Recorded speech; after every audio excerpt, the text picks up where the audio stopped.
Ok, xin chào hello anh em nha. Tiếp tục mình có một chuyến tour nha anh em. Hiện tại thì bây giờ là cũng khoảng chừng 6 giờ 30 sáng nha anh em. Mình đang trên đường đi có một chuyến tour là mình đi Cam Vinh nha. Và hiện tại thì chuyến tour của mình hôm nay mình đi đó chính là biển Hồ Tràm, Hồ Cốc nha anh em. Biển này thì thuộc địa phận của huyện Xuyên Mộc, tỉnh Bà Rịa Vũng Tàu nha.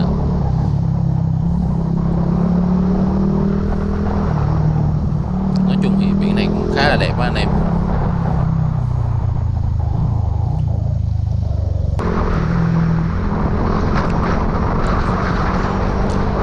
Biển Hồ Tràm thì cách Sài Gòn khoảng chừng 120 cây á anh em.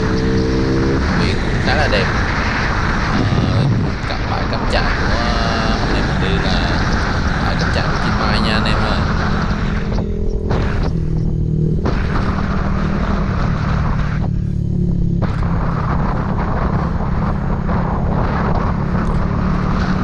Hiện tại thì hôm nay mình đang có chuyến tour đồng hành nha anh em.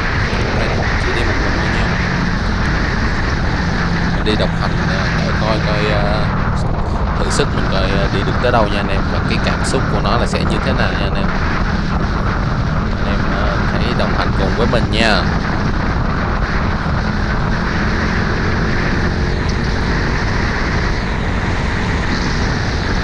Thì sáng thì công nhân đi làm nên là được khá là đông anh em.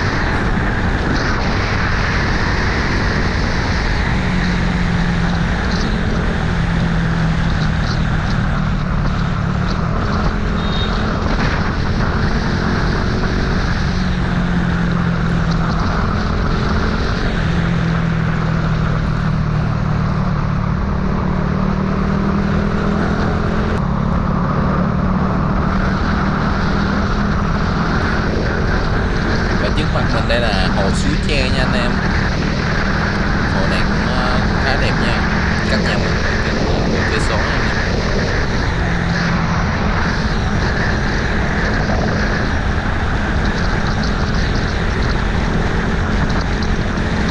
Bây giờ mình sẽ tập trung chạy xe nha anh em.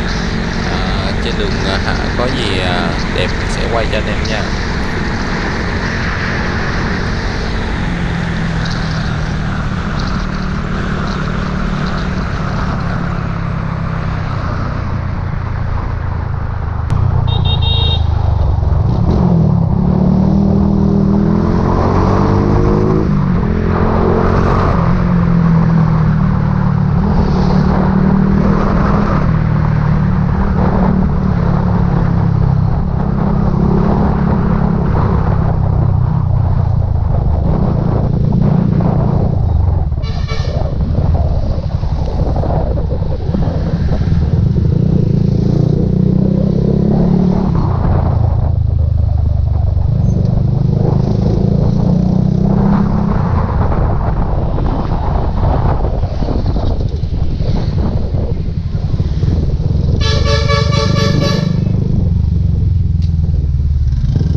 rồi nha anh em.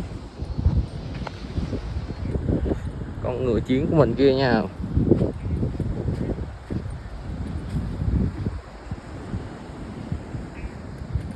Cắt lún hơi ghê nha anh em.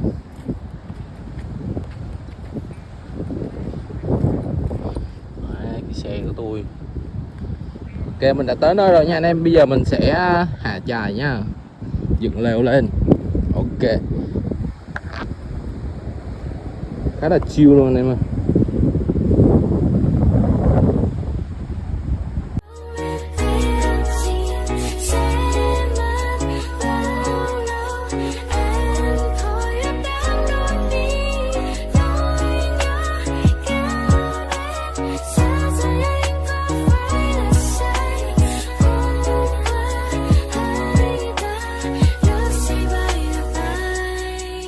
Chết rồi, mình đã nói chia tay người ta mất rồi. Người đồng ý ngay khi em cất lời. Vậy là anh đã hết yêu em lâu lắm rồi.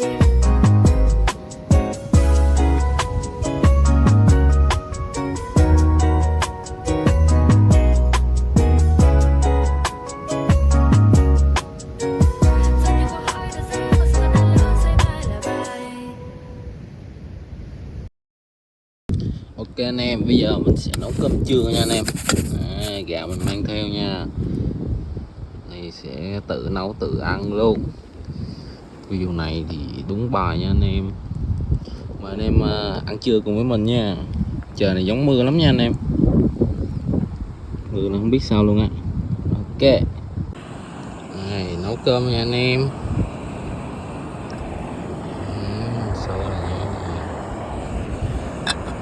Đừng á chê mình không biết nấu cơm nha. Quá đã. Đây, mời mọi người ăn cơm nha. Cơm thôi, cơm thôi. Đây mình sẽ ăn cơm với trứng nha. Cơm hơi khét xíu nha anh em. Thử miếng trứng à. Ngon quá. Ok, nay buổi chiều mình sẽ có 2 quả trứng và một hộp bò. La chiều quá. Ăn cơm với cảnh này thì quá chill luôn anh em ơi.